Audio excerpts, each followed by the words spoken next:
Welcome to the Divine Play Podcast, a practical guide to living with joy.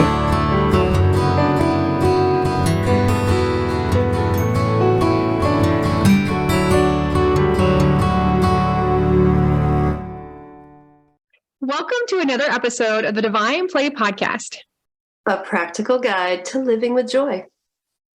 I am Shannon Morrison. And I am Marilena Lee. And we have the amazing Elizabeth Kipp with us today. And I'm going to tell you a little bit more about Elizabeth. Elizabeth is a stress management and historical trauma specialist who uses trauma-trained and yoga-informed addiction recovery coaching, ancestral clearing, compassionate inquiry, and yoga to help people with their healing. Elizabeth healed from over 40 years of chronic pain, including anxiety, panic attacks, and addiction. She now works to help others achieve the same healing for themselves, and she experiences directly from the work she teaches. She's a best-selling author of The Way Through Chronic Pain, Tools to Reclaim Your Healing Power. Oh my goodness, Elizabeth. Tell us, I don't even know. This is like so much in your bio, right? But tell us a little bit about yourself, more than just your bio, and then we'll have the conversation about what joy means to you. Perfect. Thank you so much, Shannon.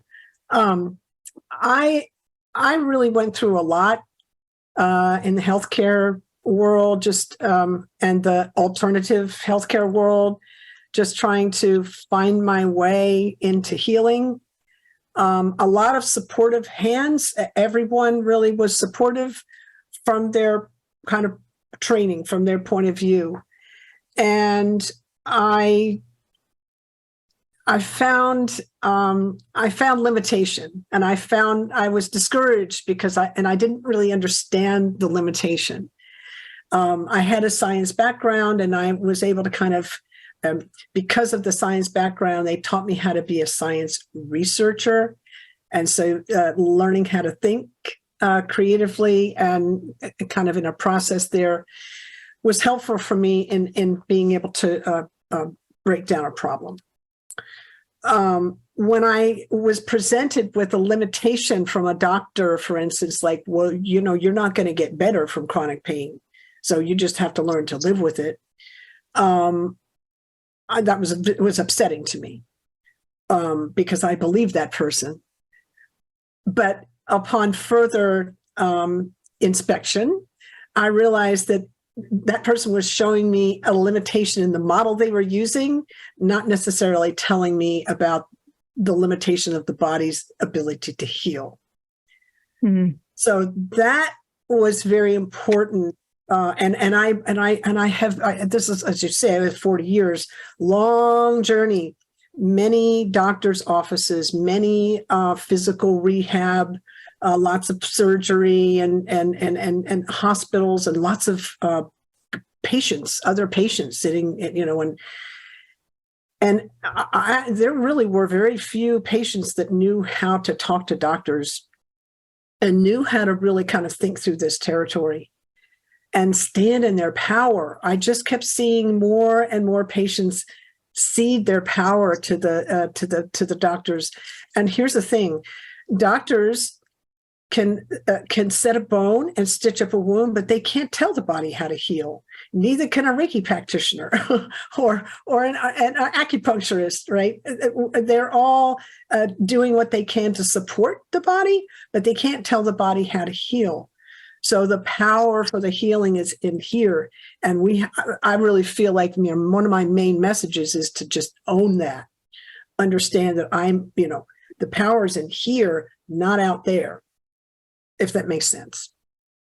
Absolutely. Absolutely. It makes complete sense to me. I went through a really similar journey of chronic pain for about 20 years. And I ended up finding myself working with a practitioner, doing network spinal analysis that really rejects the idea that the healing is outside of you. And one of the things that I realized, though, is that I actually really wouldn't have been ready to receive, the help that I'm getting there, which is allowing me to realize that, like, I am responsible for my healing. I am responsible for letting go of the tension in my spine. I am responsible for learning how to take up space in different ways and to allow energy to move through me in different ways. And I really wouldn't have been able to hear that before I walked into his office. I think I did it at exactly the right time, as it was meant to be. And I'm so curious how you, like, was there a moment, was it like an aha moment where you were like, oh, it's in me, it's up to me, it's my choice? Or did it happen little by little for you? Because I feel like for me, that happened like little by little in these like tiny micro steps instead of this one like big aha moment. I love that. I had two moments really for me that really shifted my thinking. I'm sorry you went through 20 years of that, but I'm not. You're able to help others, so this is so powerful, right? Yeah. The first moment was when I heard that I will be in level 7 out of 10 pain for the rest of my life, and I will be in a wheelchair when I'm 40, and you won't get better. And I heard that from this doctor who, everything he'd said up to then seemed to be true. I was like, devastated because I was very vulnerable at the time. And again, as I said, on further inspection of that, I realized he had these limitations. And he also had forgotten basic science, which is probabilities. It's not facts. And he said, you will. He didn't say it's probable that. So that was an error on his part. And I realized that I was going to have to look. So in science can only comment on what it can observe, measure, and describe. We live in the all that is, not just in the part that science can comment on. So we heal in the all that is, not just in the part that science can comment on. And so I knew I was going to have to look beyond the part that science was commenting on in order to get the answers I was looking for. So that was number one.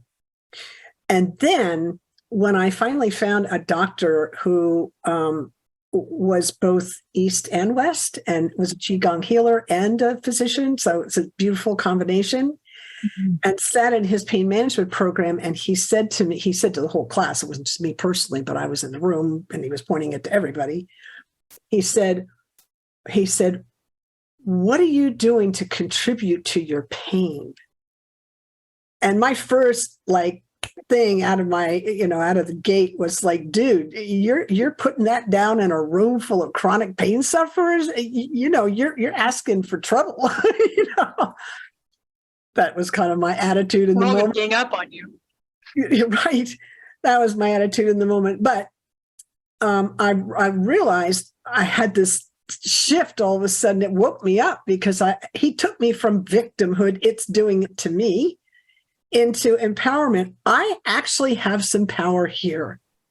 And that changed. That was the first one was like, I got to look outside of this place. And the second one was like, oh, wait a minute, I have to be 100% responsible for my experience. Right. So that's the answer to that question. My goodness, I love that. So in my experience, I also, as far back as I can remember, like 12, massive pain in my shoulders and massive back pain, and injured my back in college, rotated my pelvis. And so pain has been part of my journey for a long time. And when I finally was getting help for my chronic back pain that I was experiencing, I went to a physical therapist, and she kicked my ass. Let's just be honest. But she did myofascial release, and she was like, there's a reason for this. There's a reason for all of this. And it's scar tissue and it's this and that. Cause I lost function of my hands. I couldn't even write my name. I couldn't turn my head left or right. Like I was 30. So it was like, I had 2 little kids. Like I couldn't hold them. It was a big deal. And so we talked, and she's like, by the end of this, we'll figure out what this factory work is. Like if you ever worked in a factory, like at a conveyor belt, standing in the same position repetitively. And I was like, no, besides looking at a computer and driving a car, I have not done anything repetitively in my entire life. And then she's like, well, I think you need a new job. And I was like, yeah, because of the stress of my job, right? I worked in crisis response. And so it was my job when people were not doing well mentally or emotionally. It was my job to get them in the hospital. It was my job when they were suicidal to get them the help they needed. And it was just stress upon stress upon stress. So that acted part of it, right? I was also married to my first husband. And, but the repetitive motion was my asthma, because I was like, I can't change my job because it'll be a rider, just like this back injury was. I couldn't, insurance won't cover me. And she's like, what? You have asthma? And I said, yeah. As a kid, it was really, really bad, allergic bronchial asthma. And she said, Shannon, that is the repetitive motion. So when my lungs couldn't fill up with air, my shoulders and my sternum lifted to let my lungs fill up with air so I could breathe. And that was that repetitive motion that causes scar tissue in my shoulders and my muscles in my neck. And I was like, what? And that was the first insight of how freaking powerful our body is and how it will do what it needs to do to live. And so it would put me on this. That was my aha. Like, I was like, nuh-uh. And my mom's a nurse and she was like, no freaking way. But it absolutely made sense to me. Like, I couldn't breathe until I was 18. Like, I had asthma attacks all through whatever until I was 18, which is super interesting also. Just stopped. But I was like, this is so interesting. And so I figured out then science and emotional wellness and your body's ability to do whatever you told it to was like miraculous. So I resonate so much with the science versus like the conception of like blending them together is so powerful. That's beautiful. You're also speaking to a couple of other points that I'll bring in. There's a hierarchy to healing. Dr. Bruce Perry, who's a trauma doctor, used this alliteration: regulate, relate, reason. So first we have to regulate the nervous system. Then we have to feel a sense of belonging either to ourselves, to others, to Creator, God, whatever, but some sense of belonging. Then we can reason. But in trauma, we get disconnected from ourselves because of what happened and our response to it. And we get disconnected from others because we can't share our experience and because of the meaning we're making, and et cetera, et cetera. So we have to regulate that nervous system, which is in this fight, flight, freeze, shut down, activated space, which you're speaking of in the asthma experience. Mm-hmm. And then restore a sense of connection, which you did with the physical therapist. She's held a safe space for you and you co-regulated together, right? And then you can reason and find your way through. So there's this beautiful hierarchy and that's just has been so helpful for me to kind of like, oh, there's a priority here. We have to start at the beginning. The other thing that's interesting about what you said is that negative experience in the body create like anger, shame, resentment, oh, poor me, pick your negative thing. It actually creates a biochemistry in the body, and those chemicals are addictive in the brain. And so that feeds the habit, right? So you get so you talked about repetitive habit. So, for instance, and I'll bring in the ancestral piece, which may blow your mind, but it blew my mind when it came in when I put it all together. If I come from a lineage where there was stress all the time, we have to work hard and we can't stop until we've got the job done kind of energy, and we kind of collapse at night and get what we can, and we get up and we do it the next day. That is translated energetically into the next generation through the mother, right? And we're not just in our, as eggs, we're not just in our mom, we're in our grandmom for a few months, right? So we share space with our mother and grandmother energetically and in the womb, actually. And then grandmother shared space with her grandmother. And so we have this line all the way down in the lineage of energetic frequencies. And so the nervous system is set up. This is how we do life. We do life like this. Now, the good news is that the brain and the nervous system are what they call plastic, so it can shift. It's constantly shifting depending on the circumstances. It's constantly taking in information. So you can retrain the nervous system out of that, and which is what you and your physical therapist did together.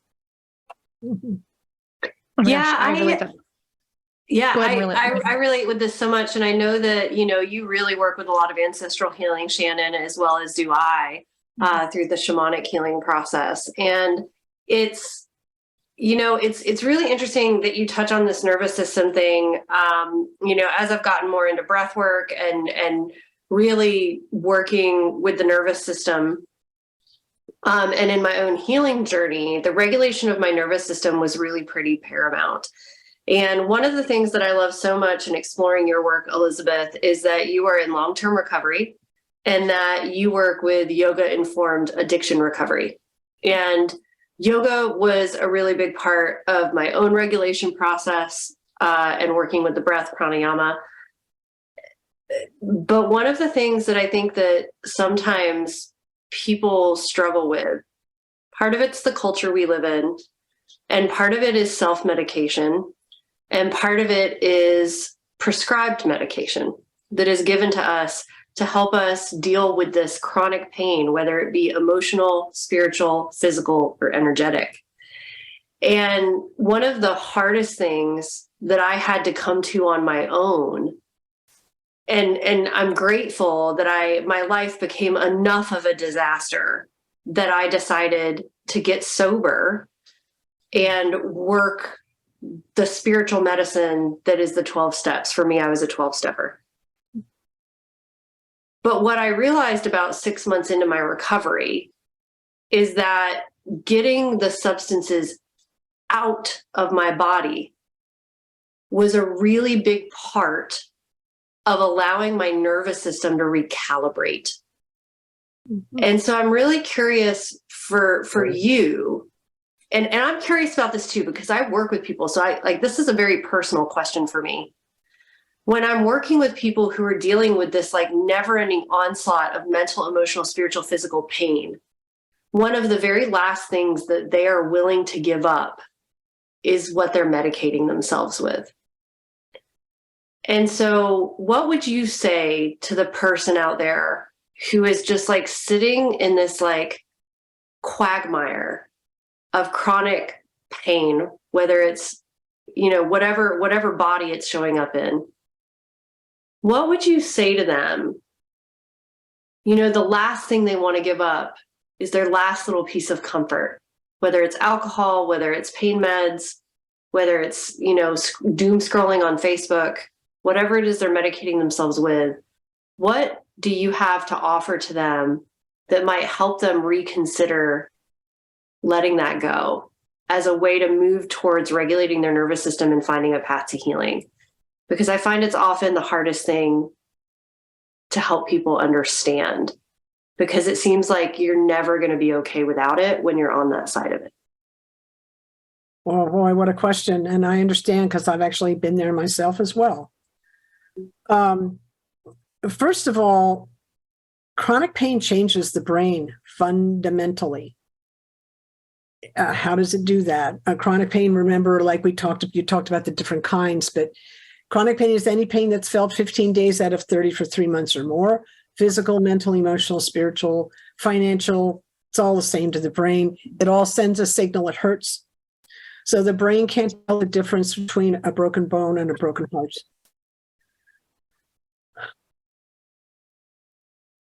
Chronic pain changes the brain in the emotional center. It makes us more negative. So you're wrong and I'm wrong and nothing's right. This, gratitude kind of goes out the window.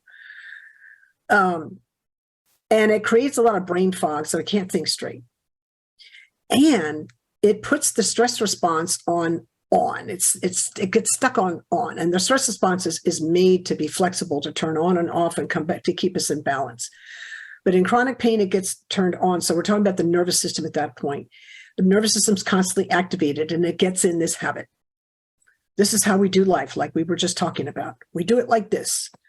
And it becomes a perverse but actual sense of, that's our comfort zone when we're in that space. This is what you're referring to. That's coming. And the mind will come in and make all kinds of justifications to stay there. Because here's the thing, and I write about this in my book. Here's the thing. For me, as a chronic pain patient, this is the way I do life. If I change anything, maybe it'll get worse. Like, that's where I went. Okay. Now that's the mind. That's a story. That's not, and that's the future. That's not now. So lots of time tripping. Oh, this is the way this happened to me before. Therefore, this is going to happen to me later. Right. So lots of not being in the present moment and lots of projecting about, it's going to get worse because, it's pretty intense when we're in that space. So here's the thing. You're not backed up against a wall. There is a way out. And the way out is to heal the changes in the brain.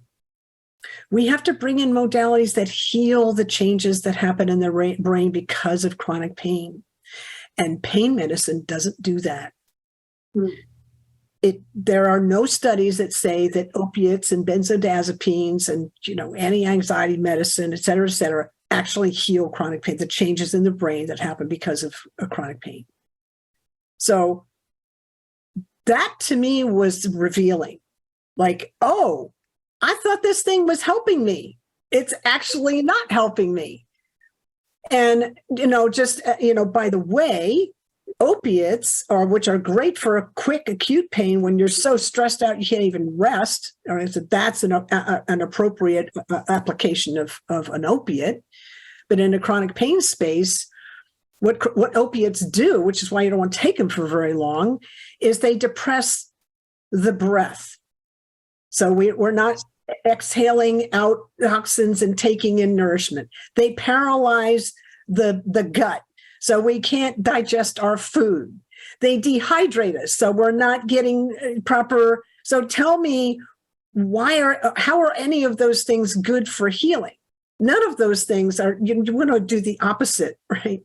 So bring in modalities that heal the changes. And what are some of the modalities that heal the changes? Breath work. We lose 70% of our toxins by weight come out of the breath. I was astonished when I learned that. So we need to do deep breathing just to nourish ourselves and just to bring the oxygen in, but to get the CO2 out, all the toxins out. Also meditation. So remember I said the mind gets chaotic and brain fog and so forth. Meditation is a modality that calms the mind and gives the brain a chance to heal.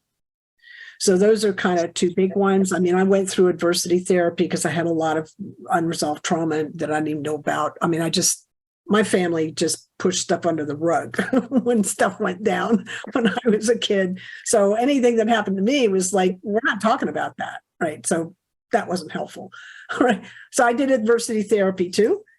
And I did tapping and so the stuff that I teach now is what I used to heal myself.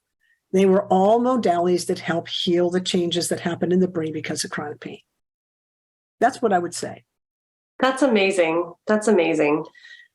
I really appreciate you sharing on that because I know for me, I thought it was exactly like you said, if I quit, this is just going to get worse.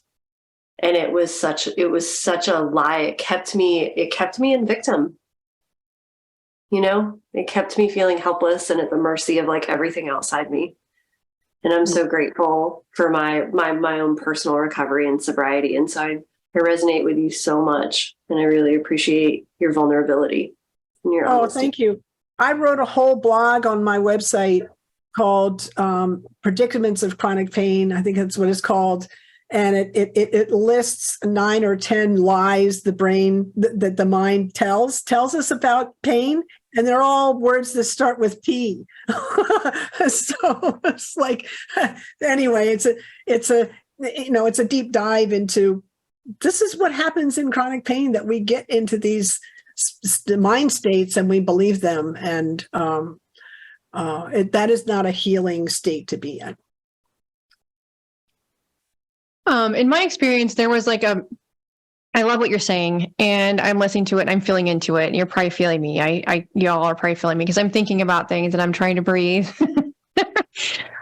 So in perspective, like for everything that I have done in my healing journey, or just moving forward through victim into being conscious and aware and loving and healing, there was always a line to create my message from my mess. Can you allude to what changed your trajectory of creating the person you are now, that created you to get an insight of like, I'm going to write a dang book because like more people need to know? Like, what was that line for you? And what is the ripple that you have seen so far because you were out loud and kind of going against the grain of like normal? I kind of love living on the edge of the paradigm. That's been my whole, that's when I was, actually in university studying science, that's where I wanted to hang out. That's where the action was. So I'm kind of a disruptor by nature anyway. I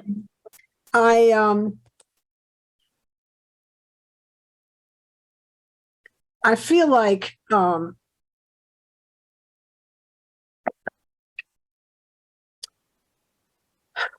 people get confused. The mind comes in and makes meaning, and it's not the truth, but we believe it's true.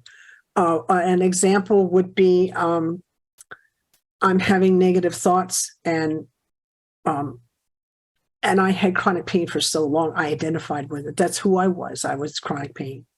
That's not who I am. I'm having an experience of chronic pain, but it's not who I am. I'm having thoughts that are negative, but it's not who I am. I'm having the experience of that. I'm not sure that answers your question, but that's what's coming in around this topic. For me to be able to separate myself from my experience, I'm the witness of my experience, but it's not who I am. I'm an eternal soul. And I'm watching this play happening in Earth School. Right, that right there was a very calming space for me to settle into. And I even today, it's crazy, I'm just saying. So I've done all this work, and I'm real stable and steady, and yet, life happens and I get activated, and sometimes I have no idea what it is and what the cause is, but like literally, I just left my apartment the other day to go to the grocery store. I know the people there. It's a beautiful grocery store. There's not a lot of traffic because the students are here in town right now, and so it's like not a thing. I get out of the parking lot, and my nervous system gets activated, and I have no idea what that is. And, I'm all that, and I'm just like, okay, well, this is where I am right now. And I just dropped into the breath, and I just breathe. I didn't get, what's the matter with me? I didn't do any of that. I've gone through all that, and I just drop right into the breath. 5 or 6 nice deep breaths. I'm back, into like stable. Here's the thing. It took me time to be able to retrain the nervous system to be able to get back into regulation on a dime like that. It took time because I lived in this, agitated state for so long. Yeah. Absolutely. And I think we're both like, that's so awesome. We want to talk about it. And, I think the gift of time, the gift of giving yourself time. Like, you don't have to be 100% better tomorrow. You don't have to do it all at once. It's like you get to take it one moment at a time. just one. And I have a loved one who's also in their first year of sobriety, and somebody I care so deeply for. And we talk all the time about how one day you wake up and you're like, oh, I did that completely different than I would have a year ago. I responded to that in a totally different way. Whoa, I'm not triggered by this thing like I was a year ago. When did that happen? And it's like, it happens over time in these like tiny little chunks. And I think that's a really big gift that we get to give ourselves throughout the process of healing. Yes, beautifully said. One of my yoga teachers put it this way. So we're doing some kind of, meditation, and the mind comes in and goes, Elizabeth, get up and get out of here. What are you doing sitting here doing this thing still? Right. So a lot of chatter, right?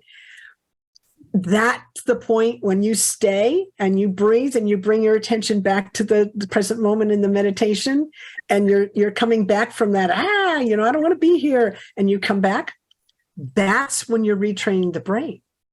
When it gets hard in meditation, that's when the magic's happening. That's when the healing's happening, right? So, when I get agitated in a meditation, I don't want to do this anymore. When I'm like, oh, I'm right there. This is why I came here in the first place, right? Right. So very important. And by the way, yes, this moment, because this is the only moment we have, and it's where the healing happens, not in the past, not in the future, this moment.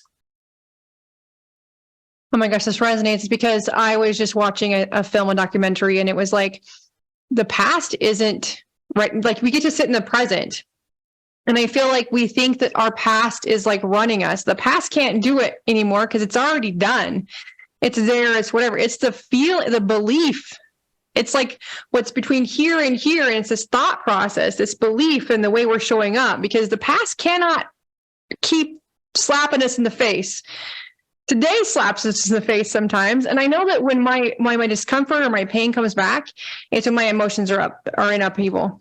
It's when I'm like racing to run the future or trying to control the environment, or I'm so focused on what I'm creating tomorrow or 6 months from now, I'm not being in line with the present. And that's when my shoulders start tapping me again.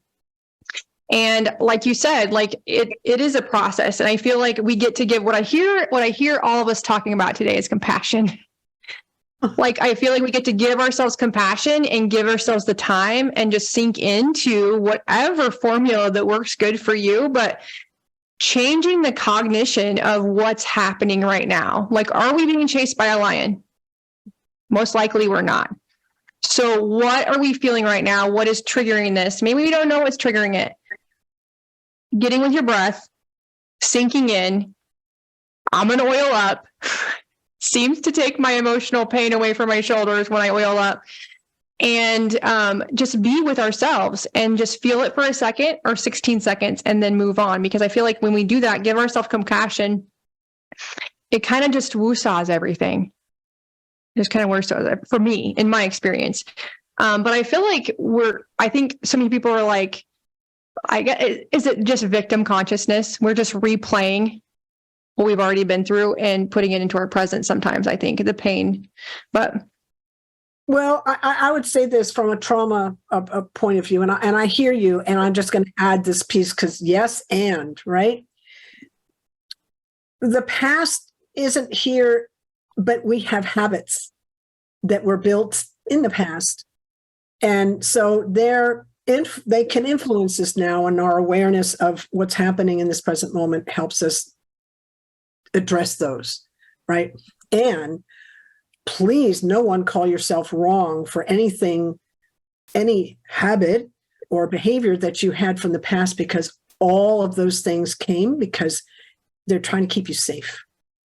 And the one that's exerting, the part of me that's exerting itself in this moment that's saying, Elizabeth, you've got no right to speak up in this podcast, for instance, that little one, right? That younger self.